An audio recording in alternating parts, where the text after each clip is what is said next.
Seni kudu kepang ingkang sampun siaga. Reokipun sampun siaga. Uga sindenipun ingkang sampun ngara-ara. Kang atus mekaten atur kawula. Atur kegem aparing pambuka. Kok menawi wonten lepat kula sak kanca nyuwun kenging pangapura.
Netepi ingkang sumpah prajurit, kadya hapila bangsa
Tanah Jawa dumununge ana segara kang nyata gedhe ombake gulung gumulung ora kedahan saben wayah rana jalma kang nyata wani sembrono kita bencana dadi titiyane Surya Dewa rana dadenggi katon sumunan ora kabeh dewa bisa nyaksekake Nyi Rara Kidul Kanjeng Ratu ing kratone Segara Kidul Nyi Rara Kidul kang jumeneng ing kratone Segara Kidul duri-duri putih ditandur ning kebon agung duri-duri putih ditandur ning kebon agung aja mleret dipon nyemplung mbok kira kembange apa mbok kira kembange apa kembang tebu cacahe pitu kembang tebu cacahe pitu kang mitu marang guru lakune ora keri mbok kira kembange apa duri-duri putih ditandur ning kebon agung duri-duri putih ditandur ning kebon agung jam leret dipon nyemplung mbok kira kembange apa mbok kira mas mbok kira kembange apa kembang jambe dironce-ronce kembang jambe dironce-ronce rungana pituture kan raget tembe mburine mbok kira mas mbok kira kembange apa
gentayangan yen awan radoyan mangan wong krisikan yen dalur bisa durung among tansah mikirake slira sliramu wis suwi pisah tapi saiki ketemu lagae wong bagus nyedak aku di mana mari kangen watan sliramu sumadik gentayangan yen awan rada yen mangan wong pisian yen daluran api sadurung among tanasa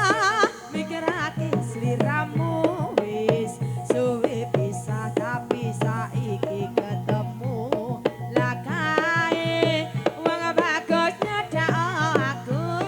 di mana nari kangen watan sliramu sumadik aduh segere banyune ing sedang ilang kesale wis mari ramriyang banyune bening anyanya kerati uga ora lali pretindak kang suci aduh segere banyune ing sedang ilang kesale wis mari ramriyang banyune bening anyanya kerati uga ora lali pretindak kang suci.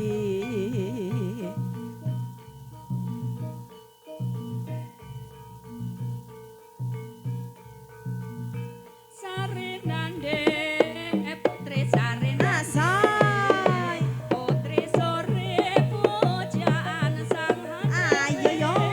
diabari sang putri menari diiringi lagu Sarinande warga doro arane waya sing adohe arane limang sasi kok kaya wong ilang jebule ra ana sing nyayang esuk-esuk kaya wong gemblung sore-sore dolanan wong kumpung ati iki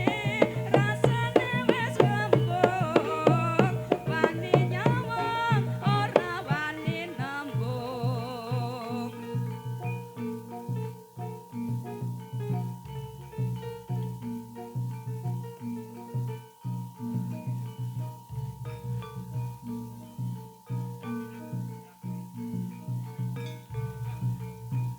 ngalor ngidul ngetan paling ngulon rono bedi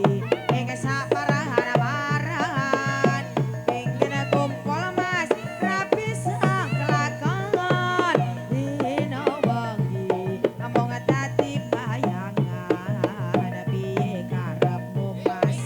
mumet sirahku mas ora bisa turu kelingan sliramu wis wayah esuk takone kluro rame suarane